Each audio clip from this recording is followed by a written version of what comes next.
Good afternoon to everyone joining us locally in Saskatoon, across prairies, throughout Canada, and those watching from overseas as we commemorate the 2023 Black History Month, brought to you by Truly Alive Youth and Family Foundation. My name is Bukola Udefia, and I'm honored to be your moderator on today's discussion panel to showcase Black women who have enhanced their name on the wall of Saskatoon, business owners, and continues to add value to the community in general.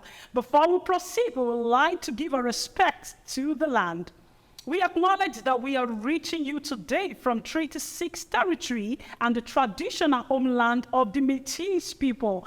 We pay our respect to the specific people of this territory, the Nehiyawa, the Nakawa, Dakota, Lakota, Dene, Métis people, and reaffirm our relationship with one another. Of course, today we have amazing Black entrepreneurs that are doing fantastic, exceptionally in this field, in Saskatoon and globally. And of course, I'm going to start with you, Dosia. Do you want to introduce yourself properly to us, please? Hi, I'm Theodosia Quakering. I co-founded and directed a Saskatoon-based nonprofit called BIPOC Coffee Talk, and I'm also associated with Black-led organizations in Saskatchewan. And I'll go to Olawumi. My name is Olawumi Oyituga, and I run a licensed daycare here in Saskatoon, and I'm also a parenting coach with specific to parenting in diaspora for those of us that are people of color. Thank you so much, and I'll go. And my name is Ibtisam Sheikh. I am running a Nile River Food company, and that is selling fresh food and selling fresh and frozen food at the farmers market and local store in Saskatoon and Saskatchewan. And my dream to be my food in all over Canada store. And I'll go to Duai. Hi, my name is Johane Thomas Miranji, and I am the owner and CEO of JTM Business Solutions, an independent accounting firm. I'm also the co-founder of JTM Foundation. It's a Canadian registered nonprofit organization that's focused on advancing education and youth in Guyana from here across Canada. Paula. Hello, my name is Paula Collins. I am the agent CEO and director of Mathala Model and Talent and Personal Development Center. I represent actors and models, and also I have a personal development program for kids and teens to help mentor them and to be the future that we all are striving for. Beautiful. So thank you. Thank you. I'll go to Faith. Hi, my name is Faith Malachi, Quality Assurance Specialist for Food, Drugs, and Controlled Substance, and the owner of Faith Consult Incorporated.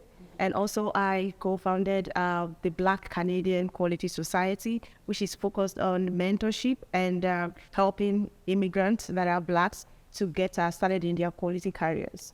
And of course, Anna. Thank you. Hi, my name is Hannah Chuku, and I and my husband who currently own the pharmacy, the pharmacy, but my passion is mentoring people, some is speaker and also, and I started the Giving Back Community Language Center because I want to coach to be themselves. I like people speaking up for themselves, they need themselves.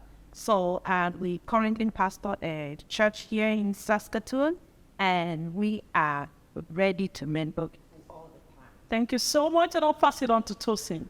Hi, everyone. My name is Tosin Fetsuga. I'm a finance professional, and I'm also a partner at Noble Links Consultant, a business consulting firm in Saskatoon, where we work with clients or business owners or would-be business owners from ideation state till they achieve their business goals. And I'll pass it on to Katarama. My name is Katram Hassan Saleh, and I'm the business owner of Katabla Sending. And I create art pieces that type with where I collaborate with the African history and then the fashion and technology to just create awareness about the African society and its truest. Thank you so much. The buyers. Thank you so much. You can see that you are in for a big deal today. They are going to be educating us, informing us, and of course, impacting us. Just so you know that Truly Alive Youth and Family Foundation has been commemorating Black History Month since the past 2 weeks of February, and will continue to host series of events until the end of the month with a Black History Month Gala on Tuesday. You don't want to miss that. It's the February the 28th at the Rima Mother Heart Gallery. You need to get your ticket to be able to come in. And of course, third week of February has been dedicated to celebrating Black women entrepreneurs. And today's event brings our week-long event to a close as we engage in panel discussion with Saskatoon Black Women Trailblazers and the topic, Black women in business, our struggle, our successes. All of those, you are going to hear it from these exceptional women today. Thank you. And to those that are online, remember to like, remember to comment, and remember to send in your questions. And of course, share this live video so that everyone can get to connect. Oh yes, I'm going to be starting with Theodosia. So Theodosia, what inspired you to become an entrepreneur? Would you mind sharing a brief story about your startup, your struggles, and, how are you able to establish a business and, get to where you are today? Yeah, so I started my business mainly because nothing like that existed in Saskatoon. And I felt like instead of waiting for someone to do it, let me take the initiative and start it myself. So just an explanation, I co-founded an anti-racist group here in Saskatoon. And I started it because I discussed with a friend just our experiences with racism in Saskatoon. And we noticed that there was really nothing like what we wanted a club to look like here in Saskatoon. So we just decided to do it. And that was my inspiration to becoming an entrepreneur. Wow, that's awesome. And I'm going to pass it to Wumi. So tell us about your struggles. How did you start off?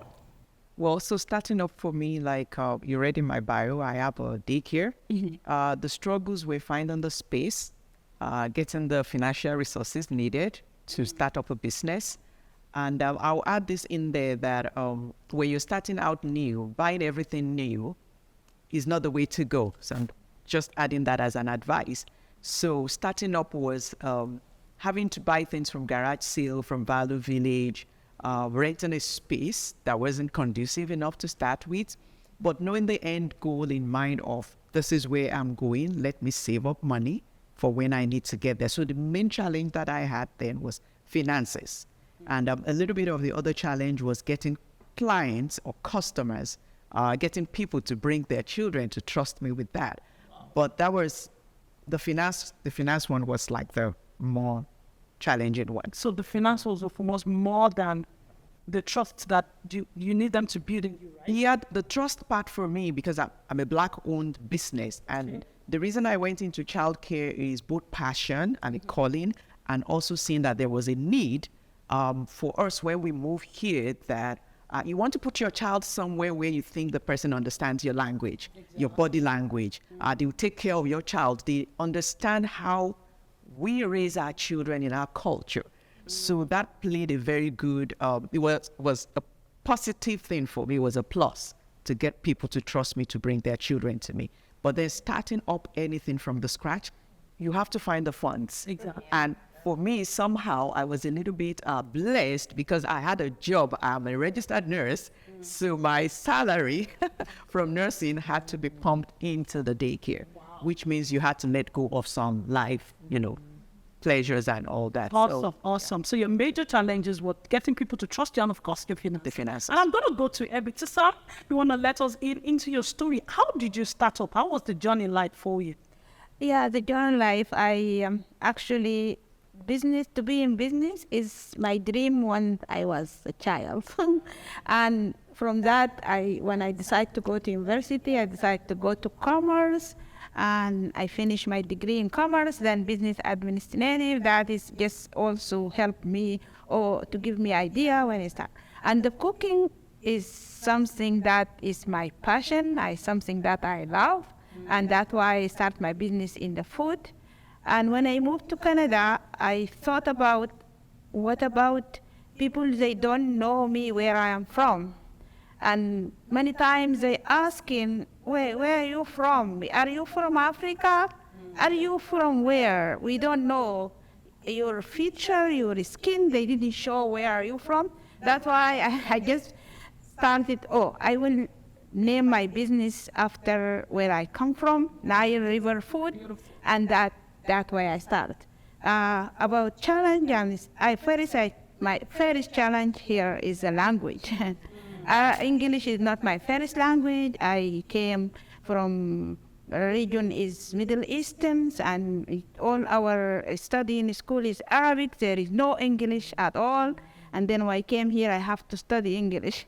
And the other thing also for the challenge that I am a Muslim and black lady, wearing a scarf is really struggling here in Canada. And when I came to Canada, I came in the not a good times that what happened in America about Osama bin Laden and whatever happened, that is just affected me and affected my people. Thank you. Thank you so much. Wow. So the major challenge that you actually faced was your ability to express yourself and, of course, being a Muslim. Mm-hmm. Yes. Wow. Yes. Okay, let's go to Joanne. Joanne, how was your startup like?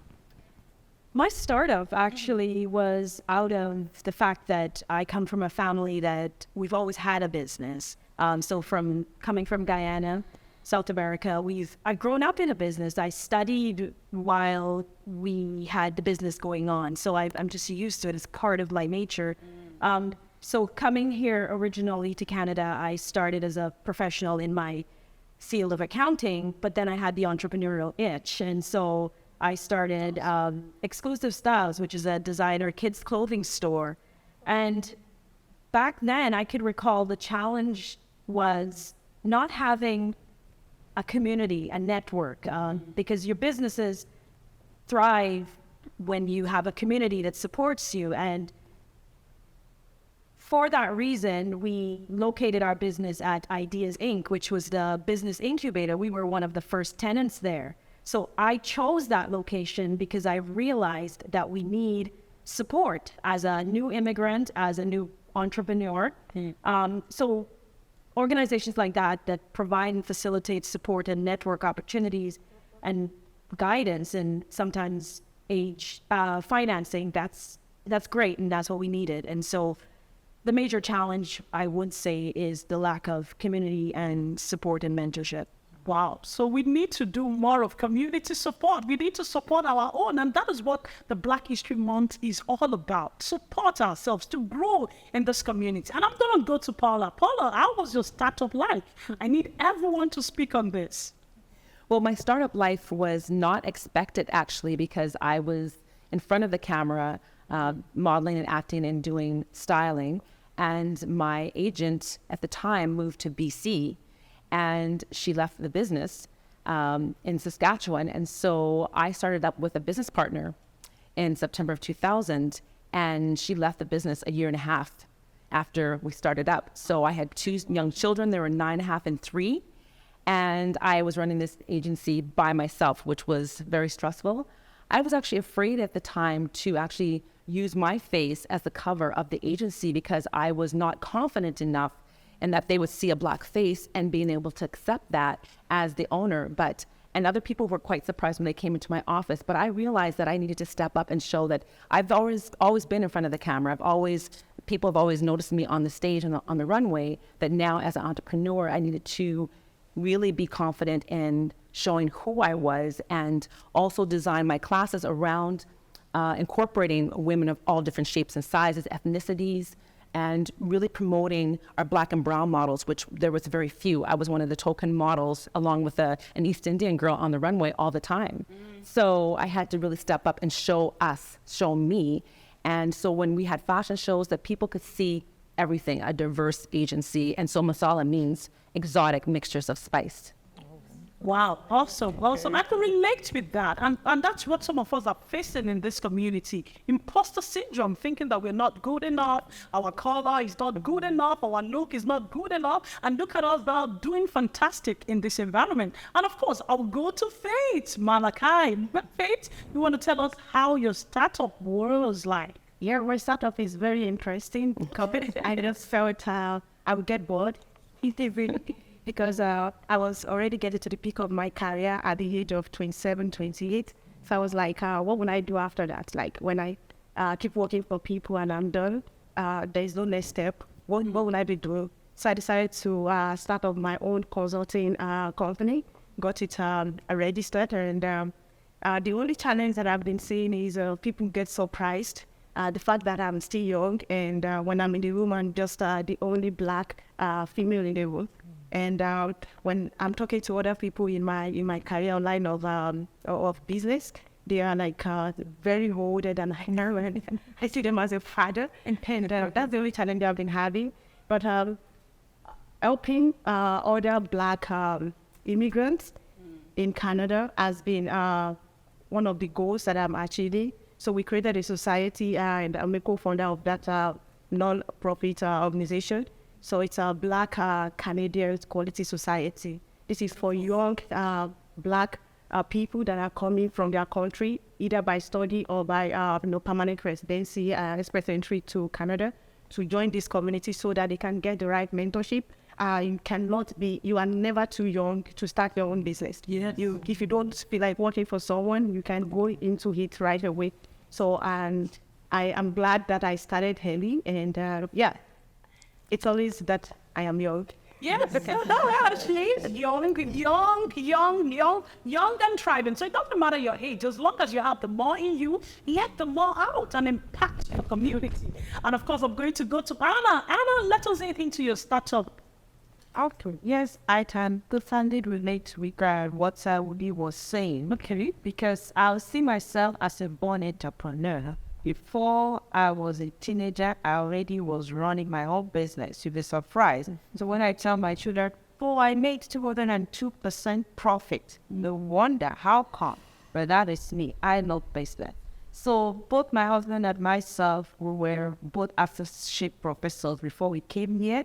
But back then, even though we were working good jobs, we still ran a poultry farm. So I believe so much in the power of business, especially for black people. When you come here, you have great ideas. Maybe you're working somewhere, you bring up those ideas. They're not followed. You don't really have the voice. Even though you see very good ideas to implement, people don't listen to you. So what do? You have to start your own. So it was that passion that drove us. So I was working with the government as a consultant, and my husband was working as a relief pharmacist. But it came to a point, he has learned all those things, I have learned all those things, but we're not really having that power to produce an impact. So for that reason, he decided he wanted to start his own pharmacy. Beautiful. And what happened, thanks to the bank, we went to the bank, and the bank said, oh no, you have debts, because we have 2 votes at that time, and you don't have any equity. Sorry, you can't start. So exactly what you're saying. So finance is very important. So what did I do? I got to learn about finance. So I became a financial advisor. I got involved with America, and that was how I learned you can get rid of your debt, you can build equity, and you can also have money to start a business. So it's not for lack of business ideas, because that time we went to medicine shop, they wanted us to start, but the money was not there. So by the time we learned what we're supposed to learn, we wiped off the debt, we built our equity, and in the process, I also caught up with my passion. I published a book in the process. So in 2017, we went back to the bank and we started our business. Beautiful. And that is it. So Beautiful. Beautiful. So start right there where you are. And of course, I'm going to be passing it to Tosin. Tosin, let us into your startup. Absolutely. Thank you very much. And I love the fact that Hannah ended where we ended on a good note for me to start. Absolutely. I've always been a financial professional for over 20 years. And beyond that, I have this passion for business owners. And I'm going to take a little bit from what everybody has said. What drove me to start, I'm a partner at Noble Links, Consulting. It's a business consulting firm. One of the things that drove us to start that business is interaction with business owners, especially in Saskatoon. Like she said, there are so many people that come into this land with different ideas. They're not able to start. Some people are afraid to start. Some people don't know what to do. How do I register my business? What do I need to do? The steps of starting their business. And I'm like, okay, I help people at my day job.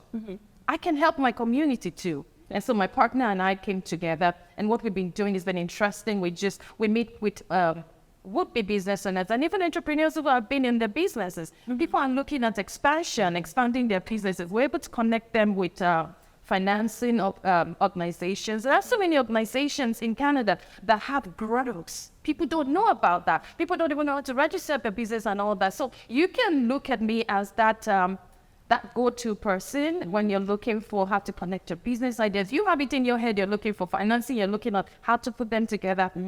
That person. Yes, she is that person. And of course, that is why we're having this interview. So connect with them. This is an avenue to get some information. And of course, start up right there where you are. And I'm going to be passing it to Kantarama. How you doing, darling? Sis, let them in. Yes. So for me, my inspiration comes from God. Funny enough, I feel like daddy's girl and God's girl. And I always want to take on the steps by being a creator.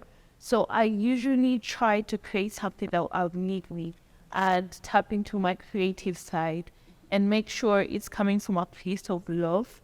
So it's overflowing. And the overflow in itself, you can see it in my pieces, it's living. So, and I also get that from my mom, because my mom used to, when she was a refugee in Kenya, she used to make necklaces to make ends meet. And when people used to wear her pieces, and she meets somebody else, like, oh, I met you on Tuesday, they'll wear your piece. My mom will be like, how do you know this? It's like, your touch. So they give this, my touch, and there's my mother's touch. So that's just how I started up. And being young has never stopped me. I feel like being young makes me agile and it gives me the strength to break the misconceptions people have. So it's young that I have the longer to give to the community, and that's what drives me. That's what fuels me. That's what makes me happy. Here's something. So you are an inspiration to the youths out there. Amen. Yes, that's who you are. So right now, I will go to Paula. Paula, what are the, as a God business owner, would you see that a need for Black representation played a part in bringing your business idea into fruition? Oh, absolutely. When you walk into the room, they see you. What do you want them to say about you? What lasting impression do you want to give them? So it's about your whole everything, from not only how you dress, not only how you talk, but your engagement and your eye contact with people, how you are pleasant, how you carry yourself, your etiquette. That was all a package for me. It was all about, they're going to talk about me anyway. What do I want them to say? Even from shopping, I noticed how I carried my bag was not to be first, because people would, watch, if there's very few people in the store, they would be targeting the Black person in the store. So it was always conscious to me to be a representative of all of us.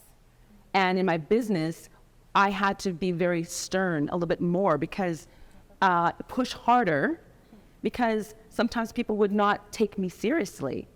And so I found that at first when I was starting my business, that people would say, oh, well, you're a model, what do you know about the business? Well, it's about exuding presence and elegance and professionalism.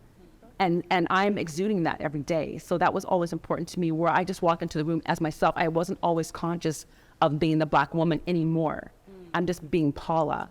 And so sometimes I don't say, as a Black, entrepreneur, I'm an entrepreneur. Beautiful. Yes. So I'm going to pass it to Olawumi. Olawumi, you talked about trust the other time. So can you talk about how being Black, played a part in bringing your business idea into fruition? How are you able to establish that trust in people? Yeah. Okay, so as a person of color, definitely when people walk into the room, sometimes you're the only one that's easily noticeable. But when I went into the daycare business out of the need in our community and the passion that I had personally for children, I noticed one thing for daycare is parents will have to come for interviews. They want to know your space. They want to see what you do, your philosophy around childcare. Even before I got licensed, and by the time I walked through, at the door, you could feel you're Black.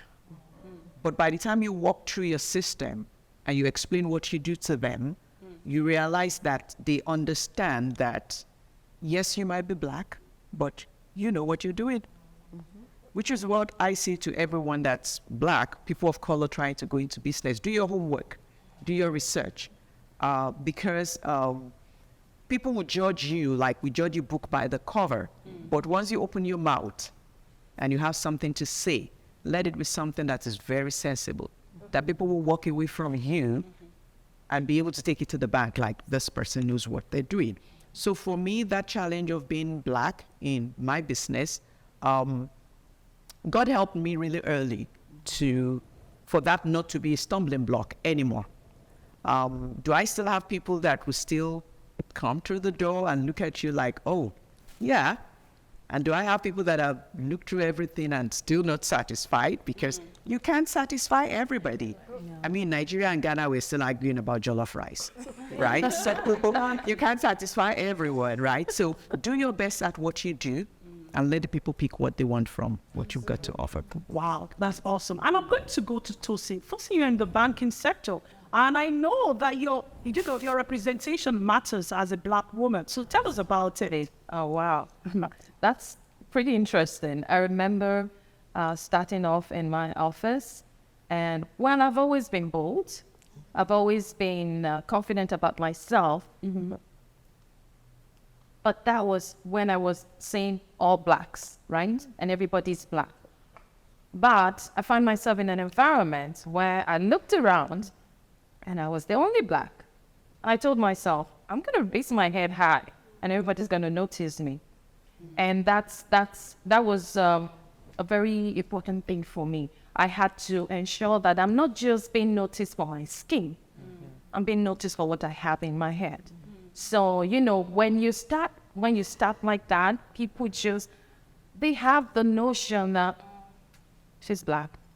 What do you expect? Do you understand? But when you show them that I'm not just Black, I'm a confident Black woman, and I'm not just here to make a number, I'm here for you to know that I earned this, and that helped me a lot. And honestly, that helped me to even get to the level I am, even at my office, being Black and also letting them know that it's not just the color, but you can associate with me. And that's one of the things that I also took to the community, because I realized that there are lots of business owners who they really want to take that next step, but they can't. So that's why I said, what, if I'm armed with this information, I can help my community. And it's been working. It's been working. So I'm going to go to Faith. Faith, you mentioned the other time that you started quite early, right? So being a young Black woman, how did you represent yourself so well? And you're here today talking about your business. Oh, yeah. Like I said earlier, when you are in the room and everybody in the room looks like older person, and I'm a very cultured person. I'm a Yoruba lady, so I was taught well.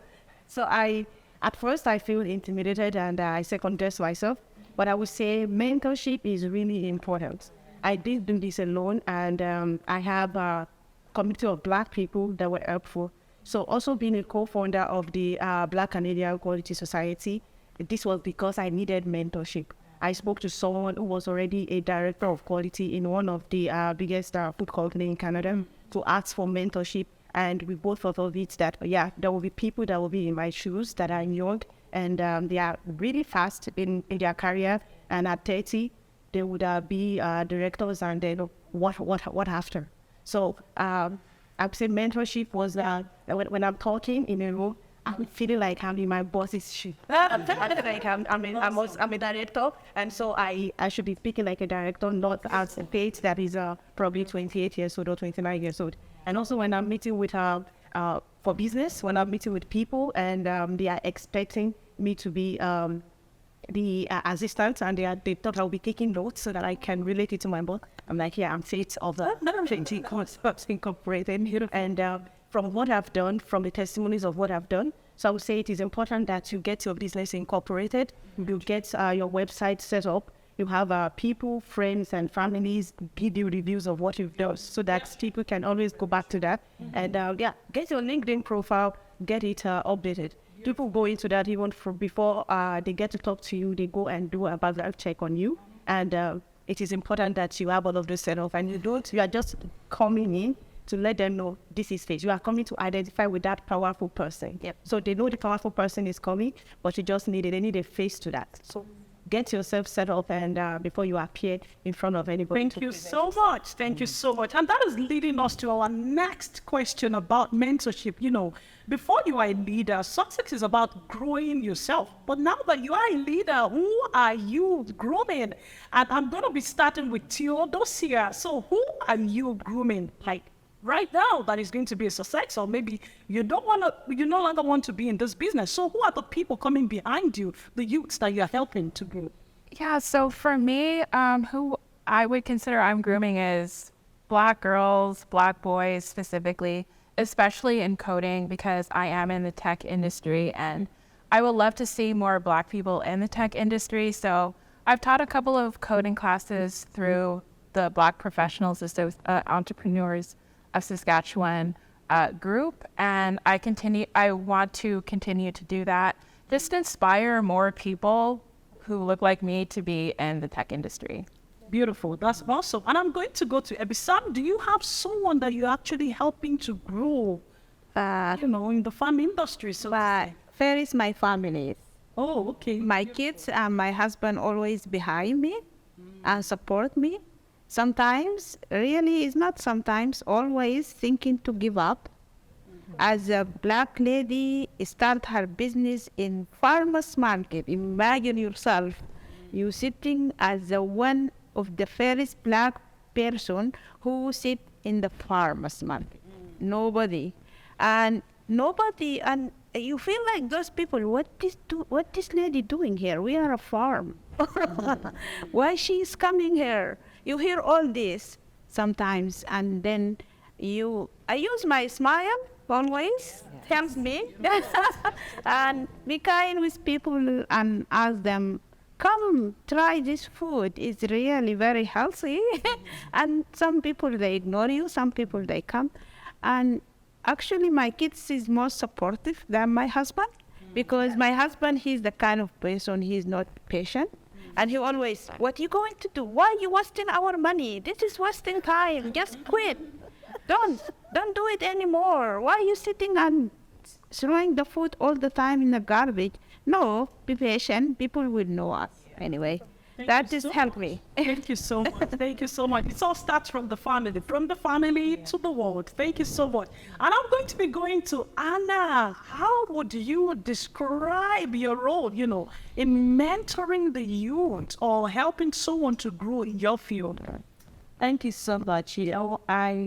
It's good the Christian is coming to me after Epstein, because I believe in us as in the family, We started the business and our children were our first staff, I would say. And that's always good, because sometimes you start a business, you hire people, you don't have money to pay them. But we started with our children, and mentoring them is very, very critical for us. Well, it's a professional service in the pharmacy. So thank God, one of our children who studied chemistry has gone on now to study pharmacy so that he could take over the business. But much more, what we do is that we give first opportunity to newcomers. When we started our business, it was almost like we only hire newcomers. We were connected to SIA. We do work placement, and we just help them to get that Canadian work experience. And over the years, we've had up to 30 people. And it is so interesting, you know. I will always tell them, we want you to understudy us. Because one day you're going to own the first place. And it's so interesting that in one of our staff meetings, I kept saying it. And then one staff who started with us for the first time, had that work experience, and now he's starting his own business. And what did he say? He stood up and he said, oh, I've been here, but it's like Hannah is pushing me out. She's pushing me out because she keeps talking about get your own. Not that we don't love them. We want them to work for us, but we want them to learn. We want to mentor them. So we allow them to understudy what we are doing so that tomorrow they can run their own business. And even when I worked as ESL supervisor, I do that. I mentor people. I got one lady, I was mentoring her, and before I know it, she assumed the similar position in another organization. And right now, she's one of the board of directors for Canadian language. Beautiful. So I believe in mentoring people. Thank you. That is how it can continue and sowing confidence in them that they can do it. Yeah. Thank you so much. And I'm going to go to Joanne. Joanne, you are an accountant. And of course, for one to be able to practice and as an accountant in this community, of course, you need to get your certification. So do you have any youths that you're actually mentoring, probably into accounting, and you're helping them to grow in their field at the moment? I am really excited about that question because one of my core values for JTM Business Solutions, which is the accounting firm, is empowerment and growth. And when I speak of empowerment, I'm not necessarily speaking of Black empowerment per se, but I'm speaking of empowerment of every individual. And to that testament, I partner with the IWS, so the International Women Association of Saskatoon. And as Hannah said, I also seek resources from the SIA, the Saskatchewan Intercultural Association. My team is a diverse team from all over. There's Pakistan, Bangladesh, there's Ghana, there's representation. And when you speak of mentorship, I first did that, like we all seem to agree, family. My kids, my two kids, I teach them, I've groomed them. They're now in separate provinces in BC and Ontario. But I am honored and proud that they're out there representing because I sent them off with this. I said, understand that when you're in a room, you're not just representing yourself. You are representing your family, your nationality, and a hard truth, you're representing a nation. You may be the definition of Black that people see and know and walk away with. So everything you do when you go to the grocery store, like Paula said, you are Black. You are what the definition of Black is.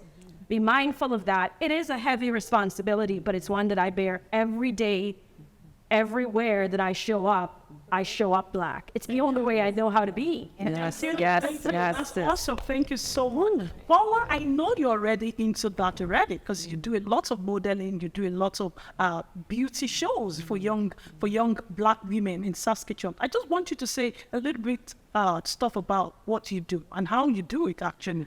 Well, I own Masala Model and Talent and School of Personal Development. So it's not just the modeling, the acting as a talent agent, but also the mentoring. I actually did a 7-month course for Black Girls Arise. And that was an amazing, impactful course that I taught.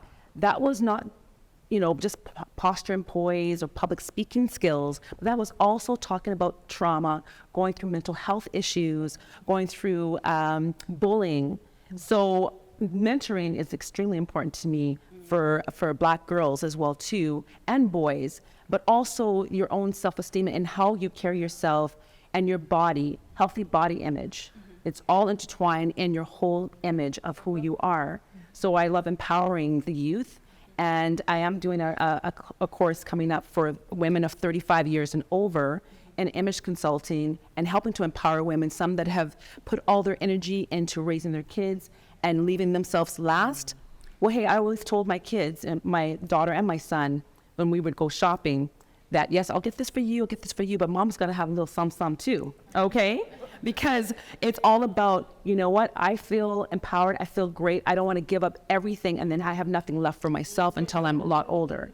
So it's really representation of empowering us now at a very young age and also just what you are projecting to your own peers, you know, so becoming leaders within themselves at a very young age. You know, courses I started age 4 to 6 is my youngest age. Thank you. Awesome. Thank you so much, Paula. And we're going to be going into our next question. We all know how the COVID-19 shook businesses. So many businesses closed down. And I'm going to be starting with Olawumi, just because she's into parenting. And of course, you were welcoming children into your daycare and of course, and their parents. So how were you able to manage a business during that period? Well, I think COVID did a number on every business. Yeah, so I went down from 12 children to 3. And the 3 were part-time. So we had to have a meeting of, okay, how are we going to do this? I had to let my staff go. Parents were working from home. Everybody was scared of releasing their child into, a daycare. So it definitely did a number financially on the daycare. And that goes back to something I said at the beginning about even when we start a business, it's always an advantage to have something else that can fund your purse apart from the business. So for me, my personal finances wasn't really affected because I still had my job. I still do as a registered nurse. But on the business-wise, and that's another advantage of also registering your business, because there were government, incentives, there were grants, there were certain things, maybe not enough, but it was something, right? So COVID did a number. It took a while to recover from that, almost a year that everybody was working from home. But thank God that I had something else going apart from that. And the other thing that I do is coaching parents on how to raise children in diaspora. So COVID actually opened the door for me to do more of that because now I learned how to use Zoom. Mm-hmm. So now I do sessions and people join from the US. If COVID didn't happen, I wouldn't have learned, Zoom and all of that networking thing. So it's a 50-50. It affected everybody in a different way. Yes. Unfortunately, some people didn't recover from it, but thank God I did. Thank God you did. I'm going to go to Katarina. How did you survive and manage a business during the COVID period? I think it was a blessing time for me because I was a student and it's hard as an international student to get funding because you're not a PR or citizen. So Trudeau put up plans, the EI implement insurance, and that's what I used to fund my business. That's why I used to buy a sewing machine, designing my website. So for me, it was a season of pruning and grow me into what I was envisioning for myself. Beautiful, beautiful. So you survived with the help of course, Trudeau, right? Yeah. Beautiful. I'm going to go to Epitisan, right? So how did you survive your business during the COVID period? Actually, during the COVID period, I didn't survive. I lose money. I close my cafe. I lose my job because I was working full time, and then suddenly before COVID, only couple of months, I decided to leave the job and opening my business at the Lawson Heights Mall Cafe. And just COVID come and I close. I lose a lot of money, but I didn't give up, and I didn't. I just always has a hope. And as you know, one door is closed, the other door is open. After that, I attending classes for 1 year with intermediate administrative business, and that has helped me a lot to improve my English, to improve my everything. I know very well about the business in Canada, how to run the business in Canada, and I didn't give up from the farmers market. Beautiful. I still continues, and even though it's very slow, but I still in there, and I have regular customers, and it's So even though the COVID was there, you utilized that opportunity for personal development, and that's what matters. You developed yourself, your English, your everything. So that's beautiful. And we're going to be going into the next question, and I will go to Anna. As a mother here, as a business owner, how are you able to manage motherhood and your business? Thank you so much for that question. Women struggle a lot with that. just as what we're starting to say, when you raise up in woman, you raise the nation, because being able to juggle all that, it's not easy. And I would say that timing is very important. God has a plan for everything. If we had been successful in starting our business in 2012, I may not have learned about finances and we would have struggled. So being a mother, the thing for me is to prioritize. And I like what Paul said. You know, sometimes we work so hard. We give it everything. Like what we started the business, I was everything. The only thing is that I did not dispense the drugs. But for that business to stand, everything, and of course, you know, there are so many things involved in it. I was the number one. I was in everything. And I threw myself into it. But one thing I have learned is that you need to delegate, find key people. And you know, for small business owners, you can start off doing everything for yourself.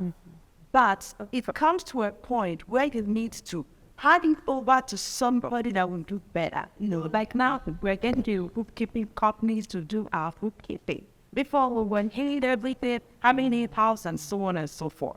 So I would say find people, delegate some of those things to them, and also remember that you're not indestructible. You know, you are a human being. You need to give that care to yourself. So what I'm learning now is that I don't have to do it all. Like I now have people helping me, but it is difficult. Let me sound this here and one. Like when I hired an assistant, they work for 2 weeks, 1 month, they quit because the work is too much. They say, is this what you're doing? Because I'm thinking, I'm partying, I'm doing everything at the same time. But now what I've learned is to find different people, give them different aspects, so that I can have freedom. So that is how I navigate in being able to manage all that. Thank you. That's awesome. So you are able to survive. And I'm going to pass it to Olawumi.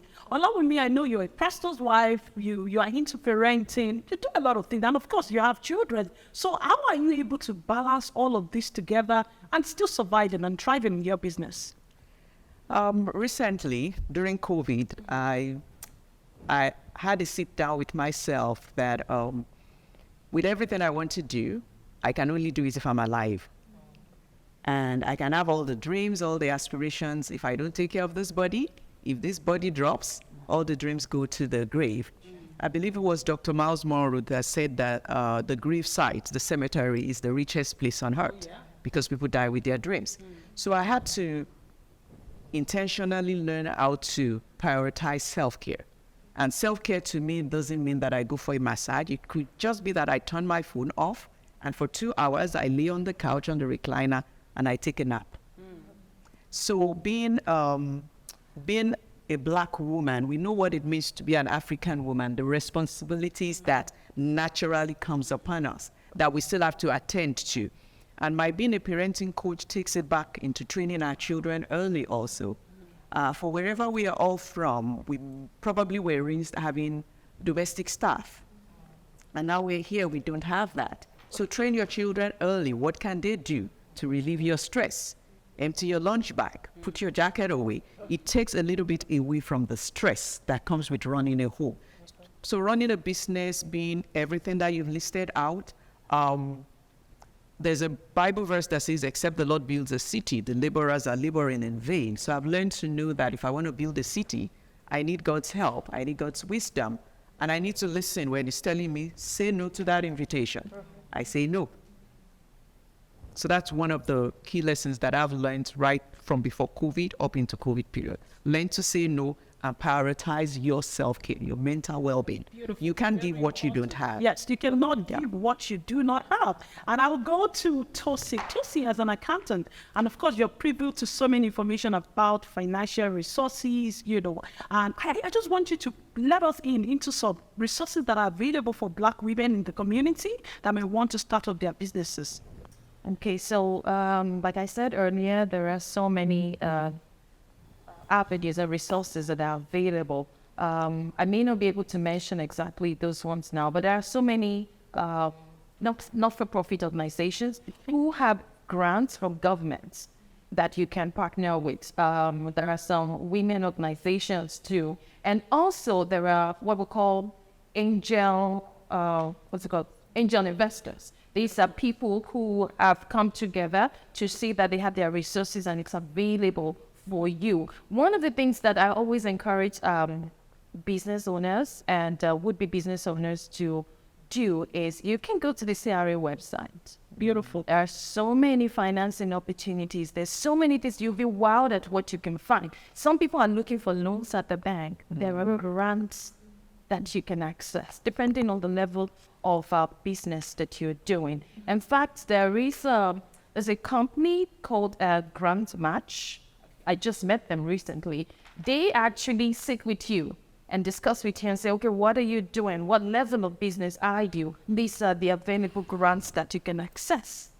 Beautiful. And they don't get anything from you until you're successful with that grant. So it's all about the grant and not loan. Well, it depends on the level you are in business. Yeah. If you're looking for expansion in your business, somebody's going to give you grants. Well, you can get some grant, but it may not be enough for you. In business, there is a level where you need loans. And I know that where we're coming from, we don't want that.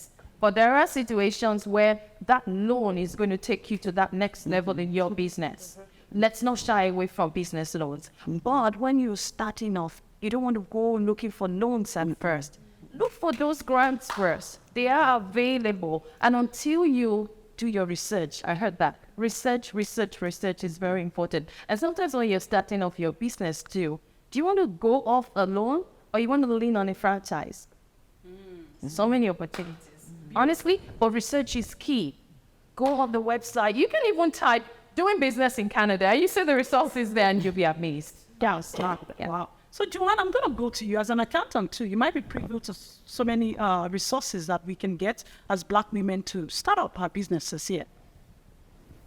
There are a lot of resources that are out there, especially with the awareness now of the BIPOC movement. And COVID actually has emerged a lot of organizations and resources for Black people. It's definitely much more than there used to be. However, I have found as a Black entrepreneur, navigating and finding those specific resources, it's not easy. It's not readily accessible. And I work in financial. I work with many businesses, close to 100 businesses of various industries. So I am in that realm and in that industry, but unfortunately, I can't find them. So I can relate to what you're saying. There are things much more than there used to be. But unfortunately, I still think there's a far way to go with regards to making it available and accessible and providing the information, beautiful, quite frankly, as to how do we get there. Thank you so much. And I'm going to turn to Theodosia here because I know you work with BIPOC. So do you have any resources that you want to share with us today? Just echoing what everyone was saying. Basically grants, because when I started BIPOC, I knew nothing about finances, starting a nonprofit or anything like that. So I didn't even realize grants was a thing. So I would definitely encourage people to look into all of the resources that were mentioned already. Beautiful. That's awesome. So we have the grants out there. We just need to know where to go to. And of course, you mentioned that we can go to the CRA and get all the information needed because you need to start. You need to start, in fact, this community. You need to start making us proud as a Black woman. And of course, I'm going to go to Paula. Paula, can you describe the most valuable lessons that you have learned as an entrepreneur in this community? Oh, goodness. Thank you for that question. What I learned, what was instilled in me by my parents, of being proud of who I am. There's always going to be people who are not going to like you. They're not going to support you. There's going to be people who want to see you fail. So you have to lean on God, your family, if you have a supportive family, because sometimes your family is not supportive either. I was very blessed to have a very supportive family, but also women in, or different organizations who will be there to lift you up. I do want to respond to part of resources because WESC, Women's Entrepreneurs of Saskatchewan, is a great connection to get funding in Saskatchewan too. So I want to add that. But it's really important to be able to stand alone sometimes. that a new idea or vision that you have, to always be persistent in what your goals are. And even if you don't even believe in yourself 100%, because I didn't, you have to keep going and not give up. Because actually, I don't want to say the word revenge, but those naysayers, your success is staying alive, staying viable, being present. That's so important. So my parents were always about keep your head up, talk to us.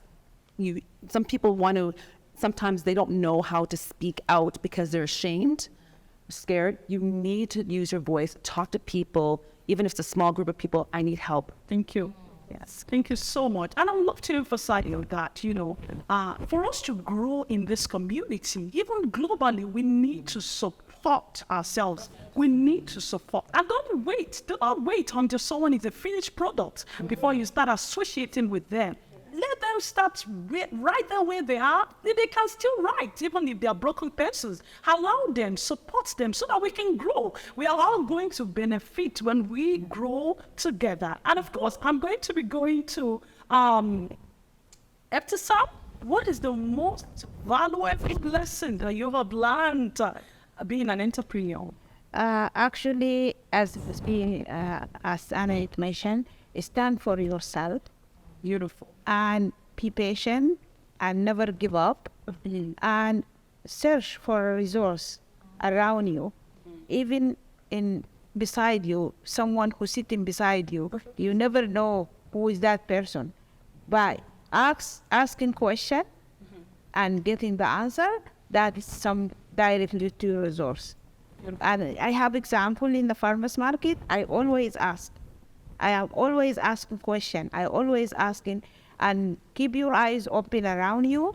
That's help you. Like if you see something new, and you want to know about it, just don't be shy. Ask question. Thank you. And it'll help. Thank you so much. Thank you so much. That's beautiful. And I'm going to go to Anna. And Anna, I know you're in the medical field, and most of our medical professionals, they struggle a lot here in Saskatchewan, even in Canada, before they start, getting their feet. So what is the most valuable lesson that you have learned and you can also use to encourage someone who is just coming from Africa? And it's so much, just as all the speakers have already said, we own the only black-owned pharmacy in Saskatoon. And, people get surprised when they come and they see it. When they look at it because we're trying to make it beautiful. Oh, you own this? And talk about struggles. We have struggles, I'm telling you. But one good thing is that when you're starting something, great. I don't know if you don't believe in God, maybe you believe in God, just ask for help, spiritually, physically. So when we were starting this business, we prayed, and God gave us the location. You think it's going to be easy? No. People will come, they try to attend, you're not supposed to be here. If somebody will come here and tell me, oh, you own this place. No, we're not supposed to be here. And somebody will say, is that your husband? No. He is mine. And people will call very good constant neighbors. They'll come and say, oh, you think he will survive here? They'll come for us. IGF came here and then that. Safeway came here and then that. Oh, are you going to survive? Talk about struggles we had. But you know one thing? Because we knew that this is time, God's time, we knew that this is the business. So nothing could shake us. So find something you're passionate about and be very confident and pray about it. And again, not about money. I'm still saying it. Because if you don't understand money, you make that money, interest will take it away from you. Government tax will take it away from you. So learn about money if you want to start a business. And be very confident. Put God first. And put in your best point. Don't do it anyhow. Be the professional you want others to come to. Be the professional. Serve people well. Love them. And when they see that you really love them, When they see that you care for them genuinely, they will be your friend and they will last with you as your whole client. Wow. Yes, Wow. that's a Beautiful. Not beautiful. I like that one. And to our viewers that are watching at home, I hope you're liking, I hope you're commenting, and of course, sending in your questions to these amazing ladies. I'm going to start with you, Theodosia. What would be your advice for someone who is watching? They probably they're in doubt of who they are already. What would be your advice to them or people that are at the edge of giving up on their passion or their businesses? How would you encourage them? I would encourage them by saying, go for your dreams, even if you're scared, because there's never going to be a right moment. There's never going to be a moment where you feel, oh, I could finally do this.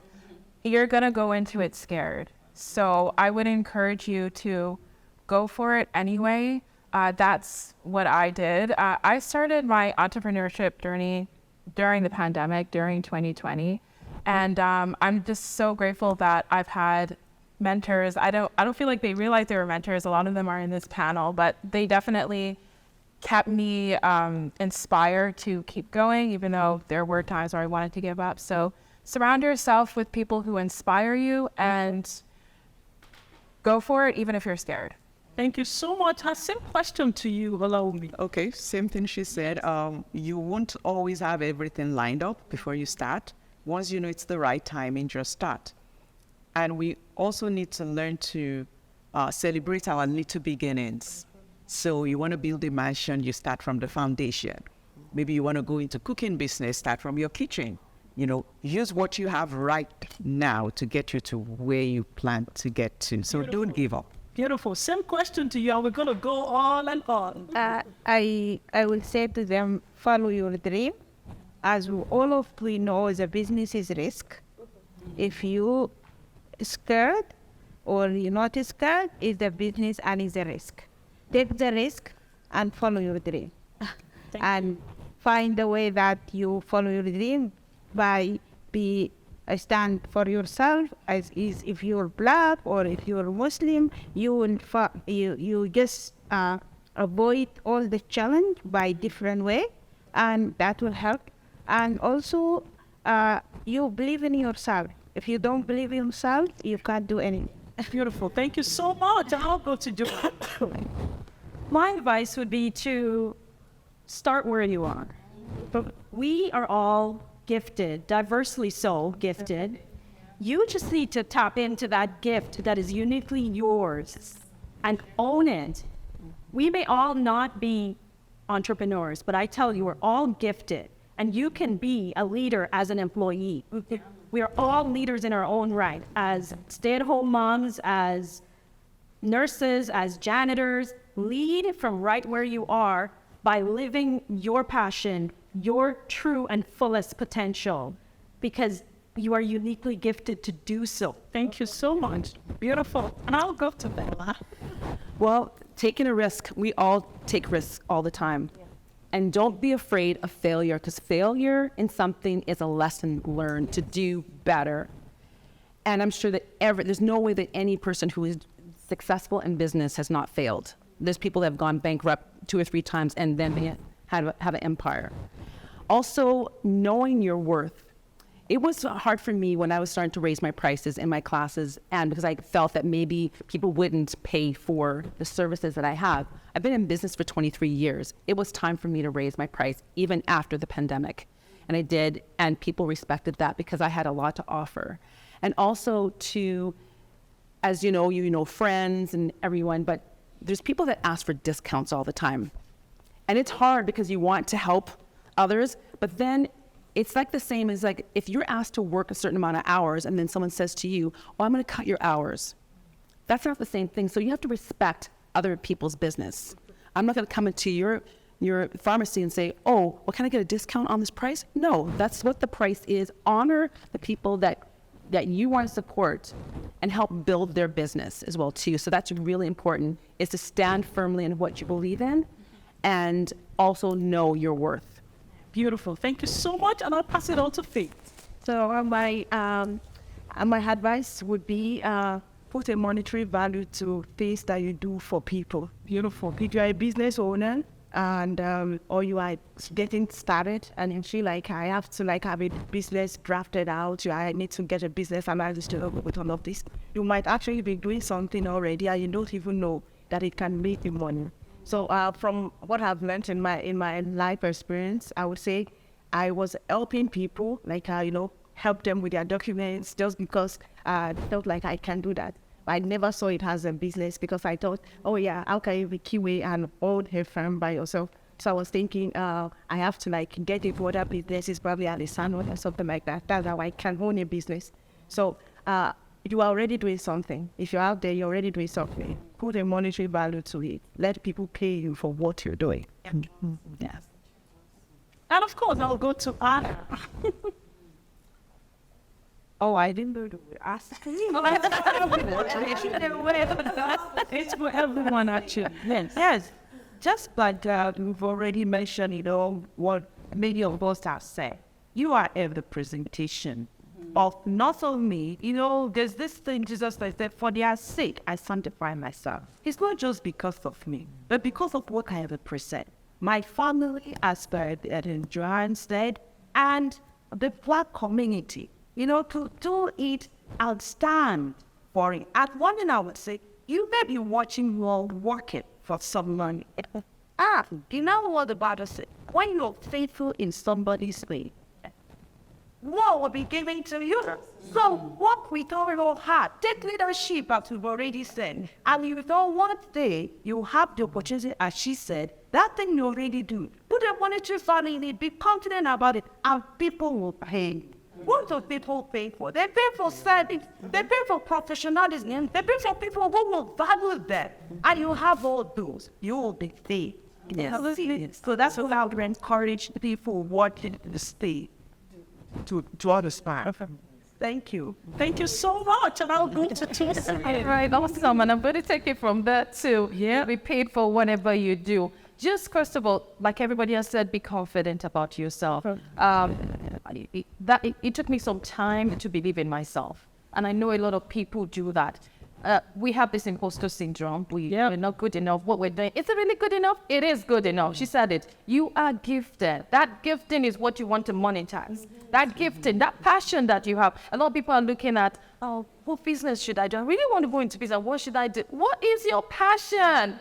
That is what the world is waiting for. And if you're out there and you're looking at us, the truth about it is the Black community is actually waiting for you.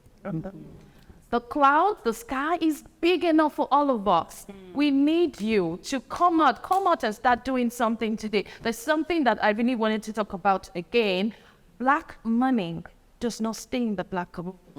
The reason for that is we don't have enough entrepreneurs. We need people to rise up and do something.